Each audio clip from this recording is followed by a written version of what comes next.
I'm thinking about getting an alternate pet because everybody in the world has a dog or a cat. You want an alt pet? An alt pet, yeah. I want an alt pet. I want something that people wouldn't normally have as a pet, and I can't decide. What are your choices right now? What have you narrowed it down to? Salamander? Welcome to another episode of 3 Minute Critics. So you don't want to know what he was just saying. We're back. I am Eric. I'm Tony. Today on 3 Minute Critics, we're reviewing a film that was just dropped onto Netflix. Brand new. It's called Dance of the 41. It was rated TV mature, and this movie is from Mexico. Straight out of Mexico. Based on a true story. It is. And it stars Alfonso Herrera, Emiliano Zurita, Mabel, Cadena, and it was directed by David Pablos. Eric is going to tell you guys a little bit about this film. Just a little bit. Synopsis. Here we go. So based on a true story, Dance of the 41 drops us into high society Mexico at the turn of the 20th century. A highly ambitious congressman, Ignacio de la Torre, played by Alfonso Herrera, marries the daughter of the Mexican president, Porfirio Diaz. But his new wife is little more than a cover for his double life. One, a rising political figure with great potential, and the other, a gay man living a secret life in a clandestine society in a time and place that could get him jailed. Yeah. Or even killed. Very dangerous. Very, very dangerous at this time. Let's talk about the danger and everything else in this. We're going to put 3 minutes on the clock, as we always do. And Tony, your thoughts? I'm excited to talk about this film. Then please do. I love the costumes. Love the costumes. I love the sets. Oh, you mean their costumes? Yeah, those homes. Oh, my goodness. The way they were shot. The lighting. Beautiful. The cinematography in this film is very interesting. They shoot this very well. And they take a story which Eric mentioned is a true story, which is really wonderful, and they make it really relatable to now. Even though this is happening right around the turn of the 20th century, which is it's like the late 1800s into the 1900s. It is relatable, and the way they're able to do that is by drawing you into the lead characters. There's wonderful performances by those lead characters, but they stay true not only to the original true story of what's going on in this film, but also the relationships they develop with both the congressman and his wife, who is just the cover relationship, right? And then also the relationship between him and his lover in the society where he really develops true love. And I just thought it was really well done. What about you?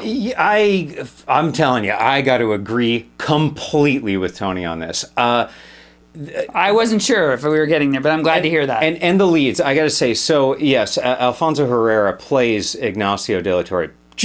He's great. Beautifully. So believable. And I gotta say, is it Amara, who's played by Mabel, Cadena? Yes, I'm probably his wife. Sorry, I'm butchering his that wife. name probably. That's all right. She plays the melancholy. She's great. And then the sad. Yeah. And then the angry. Well, the character arc there between. She's great. Because you could have hated her. The way that story works, if you did it a little differently, you could have ended up hating that character, and you don't. Yeah, I mean, she's got the world at her fingertips, but it was because she's the daughter of the president. She's the daughter of the president. But then she gets slighted, and it's a terrible thing because her husband is leading a double life. Yeah. And to your point, the costuming, the sets, everything in the secret club. Beautifully done. Oh, beautifully done. And you really get to feel like they create this life in this secret club for gay men to be able to express themselves, to be who they are. And they're so relaxed. But you know the whole time, right, they're so relaxed, but you know the whole time they're surrounded by a world that wouldn't in no way totally accept unacceptable, them. right, And it's at that point. So you feel the palpable danger of them being at where all they are times, doing even though what it seems like they give you this idea that they feel like they're going to be safe, but then they never really are, especially at this time. But the enjoyment they get, the freedom. the freedom. That's exactly Freedom to the be point. who they are, who they feel they are, and you feel that. The filmmakers do a great job letting the audience experience that. I would agree wholeheartedly. I wish we had it. I think we need to take another 3 minutes on the clock. This is a film that you could talk about for a while, but instead of doing that, we're going to rate this film on a 5-star scale. Okay. And Eric is going to start. For all the reasons we already said, this is a brilliant film from a visual standpoint. Yes. And it's also a brilliant film from a story standpoint. Absolutely. And from an acting standpoint. There's the supporting cast here. You don't see a lot of development in the supporting characters, but I gotta say, they all work so well to help support those main characters that this is... And the fact that this was based on a true story, it is kind of mind-blowing, and it was beautiful for me. I loved everything about it. Yeah. 4 out of 5 stars. It's a great story. Super, super strong. That's Tony. a great story.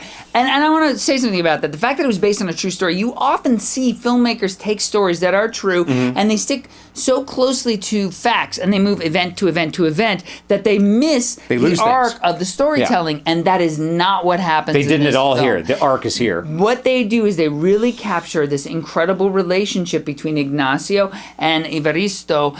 So because you really believe their relationship and you really believe that they're in love, it really drives the rest of the story and the other characters around it. His wife and her despair. It all becomes so much more all ties real. in. Mm-hmm. So I completely agree with Eric. Absolutely 4 out of 5 stars. Excellent work. You should definitely see this film. Stop watching this right now. Wait till we're done. Almost, yeah, when almost we're there. Done. In about another 30 seconds, stop this and get right on your TV and watch Dance on to 41. It? Do you want it to be on the TV? Yeah, you need to sit and then you look through your legs and watch it upside down. Yeah, that's like an old person thing. That would make me a little ill. Why are you still on the TV? Why? Quick, get off of that TV. So Go outside. Close to the television set. Squirrels. What's wrong? Well, squirrels, clearly he's nuts. So that means we have to end on that nut statement. But we've loved telling you about this, and we'd love to tell you about more reviews later on. So thank you for watching this one. Yeah. And if you'd like to see more of these, please subscribe. Ring the bell. Like our videos. Ringing the bell will let you know when we've got a new review coming up. You can ring my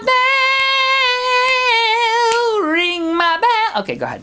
But that's all we got time for. So until next time, we are the 3-Minute Critics. Okay, baby.